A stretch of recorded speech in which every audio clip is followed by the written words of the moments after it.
नमस्कार, फिर से आपका स्वागत है न्यूज प्लॉट के पोर्टल पे। आज हम चर्चा कर रहे हैं उस विषय के मामले में जो इस समय देश का सबसे हॉट डिबेट बन चुका है, यानी कि वोट चोरी वाले मुद्दे के मामले में, जो कि जैसा कि आप जानते हैं चुनाव सुधारों पर आधारित हमारा एक पुरानी सीरीज है। हालांकि इसमें हमने 1 या 2 वीडियो ही बनाए थे, लेकिन अगर आप उसको आज के वोट चोरी वाले मुद्दे के संदर्भ में देखेंगे तो वे बड़े महत्वपूर्ण साबित होंगे। हालांकि इससे पहले कि हम इस मुद्दे की डिटेल्स में जाएं, एक बार पहले ये जान लेते हैं कि दरअसल वोट चोरी का ये मामला शुरू कहां से होता है और आज कहां तक पहुंचा हुआ है। वोट चोरी के पुराने इतिहास की बात करें तो ये मतदाता सूची में धांधली और उसमें हेरफेर से जुड़ा हुआ है और शायद यह पहले चुनाव के बाद साल 1952 के लोकसभा चुनाव के बाद 1957 में जो पहला लोकसभा चुनाव हुआ था उसी समय से ये शुरू हो चुका था और ज्यादातर सत्ताधारी पार्टियां ही करती थी। कांग्रेस पार्टी जो आज इस मुद्दे को बड़े जोर शोर से उठा रही है, उसको ये नहीं भूलना चाहिए कि उसकी एक बड़ी नेता पूर्व प्रधानमंत्री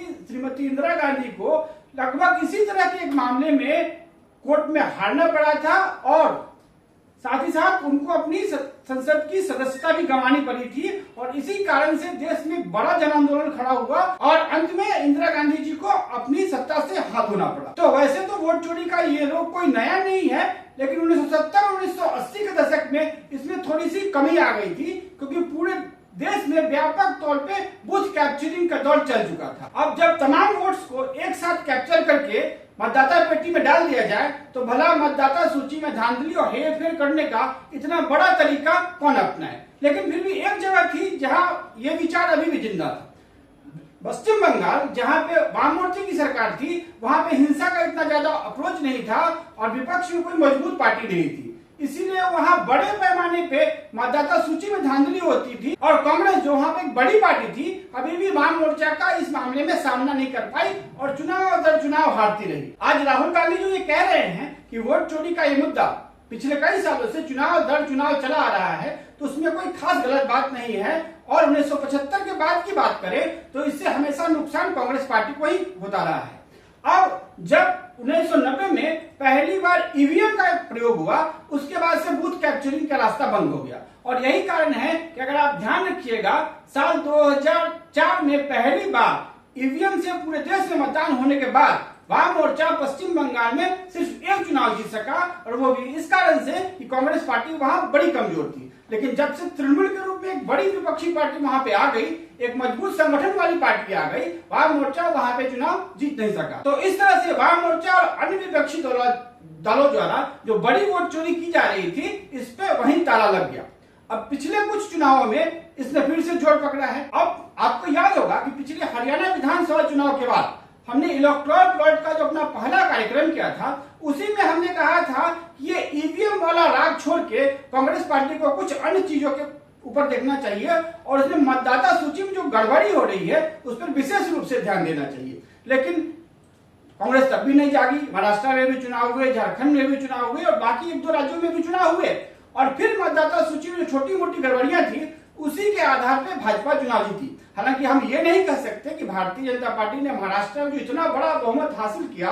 वो वोट चोरी के ही दम पे था, लेकिन उसका कुछ ना कुछ अंश उस चुनाव में भी था। लेकिन कांग्रेस उस चुनाव के 4-5 महीने बाद तक भी नहीं जागी। हालांकि उसका कहना है कि कर्नाटका में जो वो वोट चोरी के इतने सारे मुद्दे लेके आ रही है, उसके पीछे वो पिछले 5-6 महीने से काम कर रही है। लेकिन मुझे यही नहीं लगता कि एक संसदीय क्षेत्र या एक विधानसभा क्षेत्र के मतदाता सूची की जांच में कोई इतना समय लगा सकता है। 2 या 3 या 4 हफ्ते बहुत हैं और कांग्रेस इस बारे में बहुत देर से जगी। मुझे लगता है कि मार्च 2025 के आसपास उसने इस काम को शुरू किया था और अप्रैल 2025 होते होते उसको ये पता लग गया था कि ये मामला यहाँ तक का है और चूंकि ये पूरा मामला कर्नाटक राज्य तक ही सीमित था, इसीलिए कांग्रेस ने इसको जोर शोर से नहीं उठाया। लेकिन ऑपरेशन सिंदूर के बाद जब कांग्रेस को लगा कि भाजपा एक बार फिर से अपने राष्ट्रवाद वाले मुद्दे को वापस हासिल करती जा रही है, तो कांग्रेस को आम जनता के सामने पेश करने के लिए कोई मुद्दा, नया मुद्दा चाहिए था और तब ये वोट चोरी का मुद्दा सामने आया।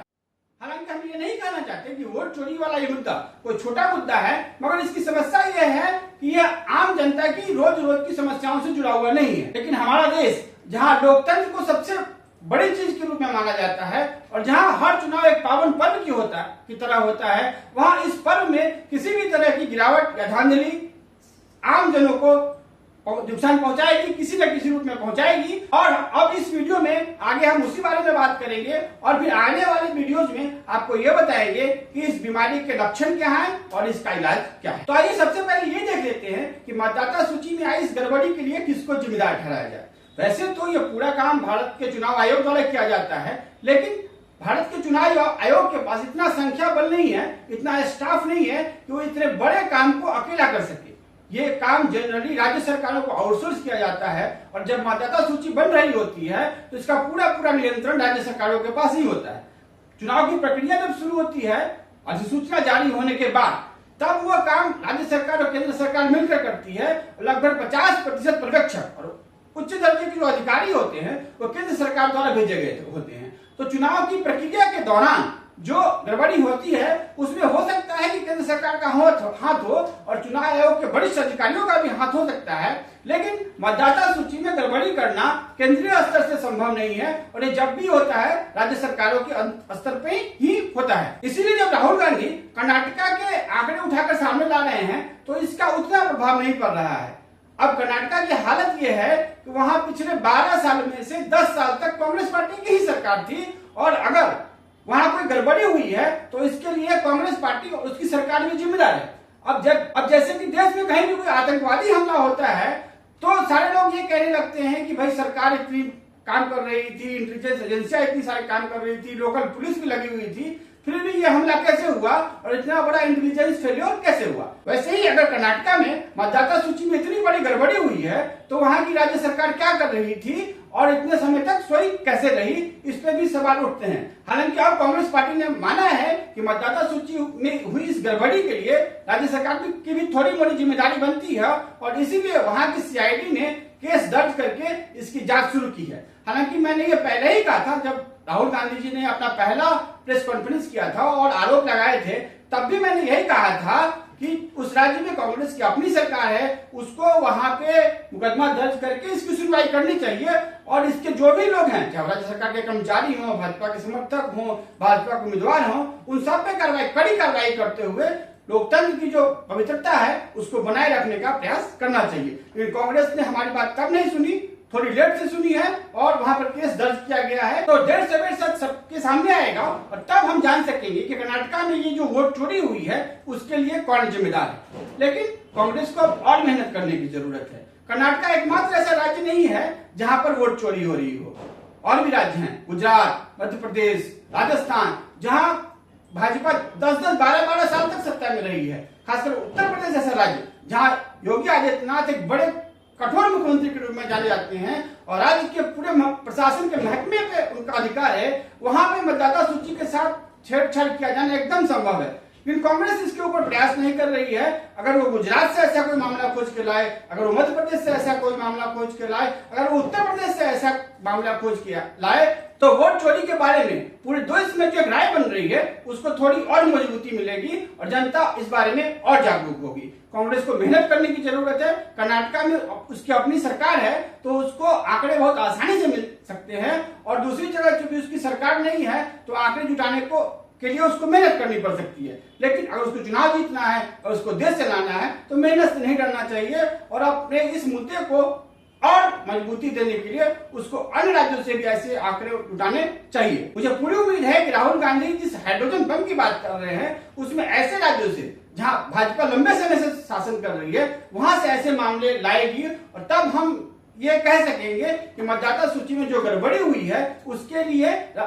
भाजपा जिम्मेदार है। भाजपा की सरकार केंद्र में है लेकिन वो हर राज्य में मतदाता सूची में गड़बड़ी नहीं कर सकती। इसी कारण से वो तमिलनाडु में मतदाता सूची में गड़बड़ी नहीं कर सकी, वहां पे डीएमके जीत रही है। पश्चिम बंगाल में मतदाता सूची में गड़बड़ी नहीं कर सकी, वहां पे आज भी ममता बनर्जी जीत रही है। और केरल में भी मतदाता सूची में गड़बड़ी नहीं कर सकी क्योंकि आज भी वहां वामपंथी पार्टियां और कांग्रेस ही चुनाव जीतती है। तो जब तक राज्य सरकारें सजग रहेंगी, चाहे वो कांग्रेस की हो या किसी भी दल की हो, तब तक मतदाता सूची में गड़बड़ी संभव नहीं है। लेकिन जिन राज्यों में भाजपा की सरकारें हैं वहां भी अगर मतदाता सूची गलत है तो फिर इसकी पूरी जिम्मेदारी तो भाजपा को ही उठानी पड़ेगी, उसका ठिकरा किसी और के सर नहीं फोड़ा। इसी तरह से भाजपा को भी इस मुद्दे में सस्ती राजनीति करने से बचना चाहिए। एक तरफ तो वो चुनाव आयोग का हर मुद्दे पे बचाव करती है, वहीं कदम कदम पे चुनाव आयोग की खामियां निकल जाती हैं और जिसके कारण उसको अंत में पछताना पड़ता है। अब जब पिछली बार जब राहुल गांधी ने एक प्रेस कॉन्फ्रेंस की और यह आरोप लगाया कि कर्नाटका में